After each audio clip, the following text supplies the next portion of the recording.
My dear students, today let's go ahead with one more activity, and today the activity number is 7. This activity is based upon two matters. એમાં ભાગ બે ભાગમાં વહેંચાયેલી છે.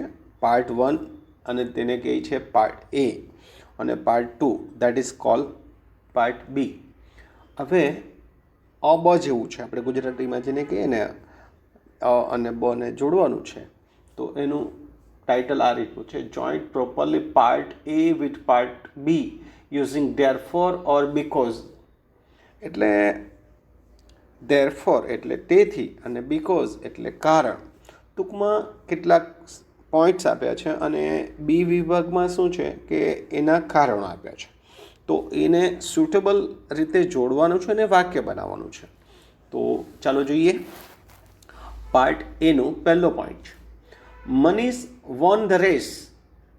તો Manish race જીતી ગયો. તો એના પાર્ટ બીમાં શું કારણ? હી ઇઝ ઇલ, એટલે એ માંડો છે.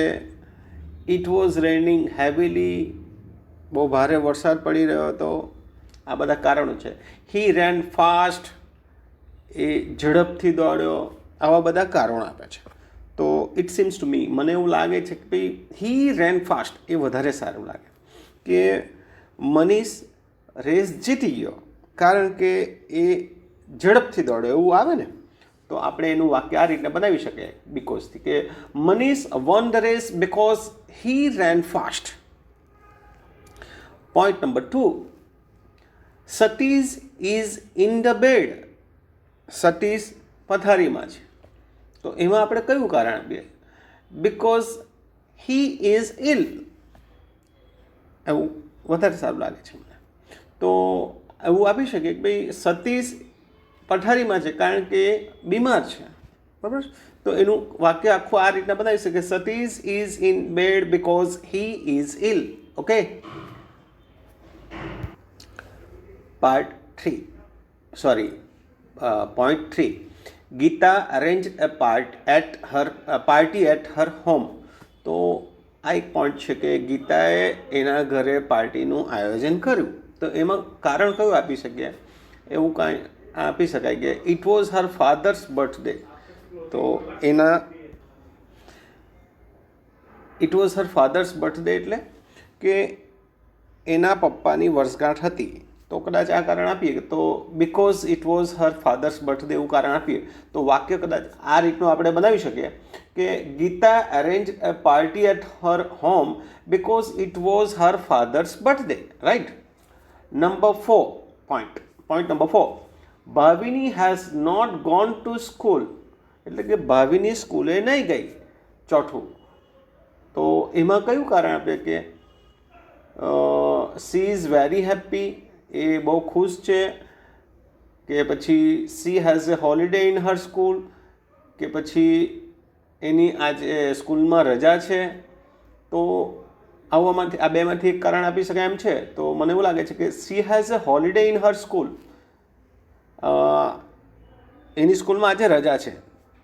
તો આપણે એવું કારણ આપી શકીએ: Bhavini has not gone to school because she has a holiday in her school. Right. તો point number 5, I will go for shopping. હું ખરીદી કરવા જઈશ. તો કારણ આવું આપી શકીએ: I want to buy a new dress. મારે નવા કપડાં ખરીદવા છે, નવો ડ્રેસ ખરીદવો છે, એવું કંઈક કારણ આપી શકીએ. તો એમાં આપણે કદાચ આવું બનાવી શકીએ કે ભાઈ because I want to buy new dress. તો આપણે એનું વાક્ય આખું આ રીતના બનાવી શકીએ કે I will go for shopping because I want to buy new dress. અચ્છા. તો point number 6, Radha gets a beautiful gift from her aunt. From my point of view these point is not suitable with any reason, so I think it is better to remove અને દૂર કરી નાખો. Number 7, we took umbrella with us because it was raining heavily. બહુ વરસાદ પડતો હતો એટલે અમે અમારી સાથે છત્રી લીધી. Satish likes gardening. સતીશને ગાર્ડનિંગ એનો શોખ છે, ગમે છે એમ. Therefore he made terrace garden at school, અને એ કારણથી જ એણે સ્કૂલમાં ટેરેસ ગાર્ડન બનાવ્યો છે. તો આવું કારણ આપી શકીએ. સો here is activity number 7 over. Now activity number 8. આ એક્ટિવિટી નંબર 8માં પણ મેચ એ વિથ બી એનું ટાઇટલ આ રીતનું છે, એટલે અ બ જેવું છે. And it is easier than activity number 7. Let's go ahead. ચલો આપણે આગળ જોઈએ કે શું છે તે. પહેલો પોઈન્ટ છે એમાં, we should not waste our time.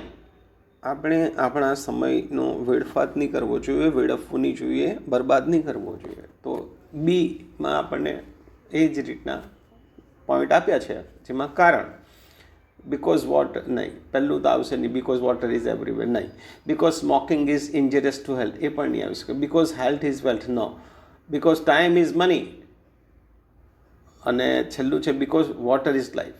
તો શુડનો ઉપયોગ અહીંયા તમે જોઈ શકો છો મિત્રો. Should is an auxiliary verb. તો અહીંયા એક નૈતિક ફરજ બજાવવા માટે પણ શુડનો ઉપયોગ થાય છે. તો આપણે અહીંયા જોઈએ કે ભાઈ આપણે સમય વેડફવો નહીં જોઈએ, તો એમાં કયું સ્યુટેબલ લાગે છે કારણ? તો આપણે એવું કહી શકીએ, we should not waste our time because time is money. પૈસા વેડફવી એટલે સમય વેડફવી એટલે પૈસા વેડફવા બરાબર છે. એટલે આવું એક કહેવત પણ છે કે time is money. Okay. Second point, we should not waste water because water is everywhere. એ સુટેબલ નથી લાગતું. Because water is our life. પાણી એ જ આપણું જીવન છે, પાણી એ જીવન છે, પાણી. ચાલો number 3, we should not smoke because smoking is injurious to health. આપણે સિગારેટ, બીડી વગેરે પીવી નહીં જોઈએ, સ્મોકિંગ કરવું ન જોઈએ, કારણ કે એ આપણા સ્વાસ્થ્ય માટે નુકસાનકારક છે, નુકસાનદેહી છે. બરાબર છે. Number 4, we should take care of health. આપણે સ્વાસ્થ્યની કાળજી રાખવી જોઈએ, because health is wealth. કારણ કે સારું સ્વાસ્થ્ય એ જ સંપત્તિ છે. સો here you can see there students કે આપણા જે 2 ટેબલ છે તેમાં બહુ જ સિમ્પલ વાક્યો આપ્યા છે, એની સામે રીઝન આપ્યા છે, અને આપણે એને મેચ કરવાના છે suitably. And I think now you can understand this very easily. So here again thank you.